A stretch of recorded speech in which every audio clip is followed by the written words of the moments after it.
15 अगस्त के बाद बिहार में अस्पतालों से मरीजों का रेफरल बंद, सीएम सम्राट चौधरी का बड़ा ऐलान।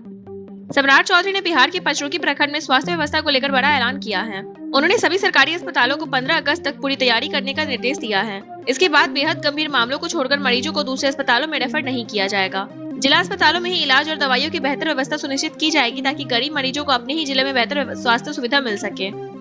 बागी सांसदों पर संजय रावत की टिप्पणी से विवाद, सफाई में बोले सामने वाले को वही भाषा समझ आती है।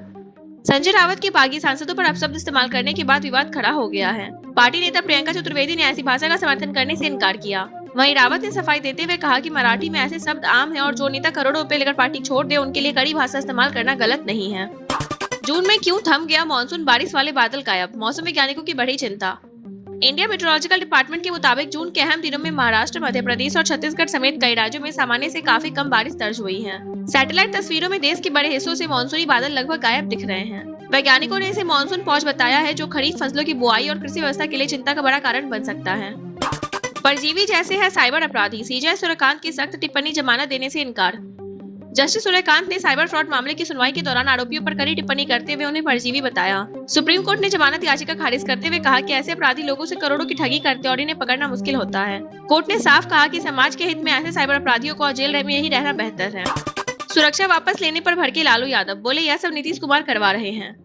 लालू प्रसाद यादव ने अपनी और राबड़ी देवी की जेट प्लस सुरक्षा वापस लेने पर राज्य सरकार पर निशाना साधा है। लालू यादव ने आरोप लगाया कि यह पूरा मामला नीतीश कुमार के इशारे पर हो रहा है। उन्होंने कहा कि सुरक्षा हटाने और बंगला खाली कराने की कार्रवाई राजनीतिक वजहों से की जा रही है। 56 नहीं अब 61 नारे से गरमाई झारखंड सियासत, राज्यसभा चुनाव में बड़ी हलचल। झारखंड में 18 जून को होने वाले राज्यसभा चुनाव से पहले सियासी माहौल गर्मा गया है। झारखंड मुक्ति मोर्चा के महासचिव विनोद पांडे के 56 नहीं अब 61 नारे ने नई चर्चाओं को जन्म दे दिया है।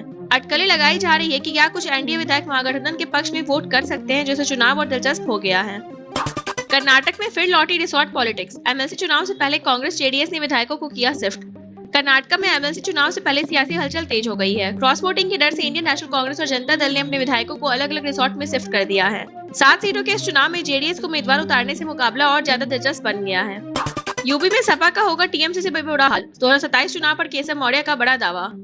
केशव प्रसाद मौर्य ने दावा किया है कि भारतीय जनता पार्टी वर्ष 2027 के यूपी विधानसभा चुनाव में समाजवादी पार्टी को बड़ा झटका देगी। उन्होंने कहा कि पीएम नरेंद्र मोदी के नेतृत्व में यूपी में कानून व्यवस्था, विकास और निवेश का माहौल बेहतर हुआ है, जिससे भाजपा फिर बहुमत हासिल करेगी। G7 सम्मेलन में मोदी और ट्रंप की अहम मुलाकात, व्यापार और रक्षा सहयोग पर हुई बड़ी चर्चा। G7 समिट 2026 के दौरान नरेंद्र मोदी और डोनाल्ड ट्रंप की 16 महीनों बाद अहम मुलाकात हुई। दोनों नेताओं ने व्यापार, रक्षा सहयोग, तकनीक, निवेश और भारत अमेरिका रणनीतिक साझेदारी जैसे कई अहम मुद्दों पर चर्चा की। विशेषज्ञों के मुताबिक यह बैठक दोनों देशों के रिश्तों को और मजबूत करने में अहम साबित हो सकती है। कोटा रैली में राहुल गांधी का केंद्र पर हमला, पेपर लीक और बेरोजगारी को बनाया बड़ा मुद्दा। राहुल गांधी ने राजस्थान के कोटा में आयोजित जनसभा में युवाओं को संबोधित करते हुए केंद्र सरकार पर तीखा हमला बोला। उन्होंने लगातार हो रहे पेपर लीक, प्रतियोगी परीक्षाओं में गड़बड़ी और बढ़ती बेरोजगारी को बड़ा मुद्दा बताते हुए युवाओं से आंदोलन में शामिल होने की अपील की। यह रैली कांग्रेस के चुनावी अभियान का अहम हिस्सा मानी जा रही है।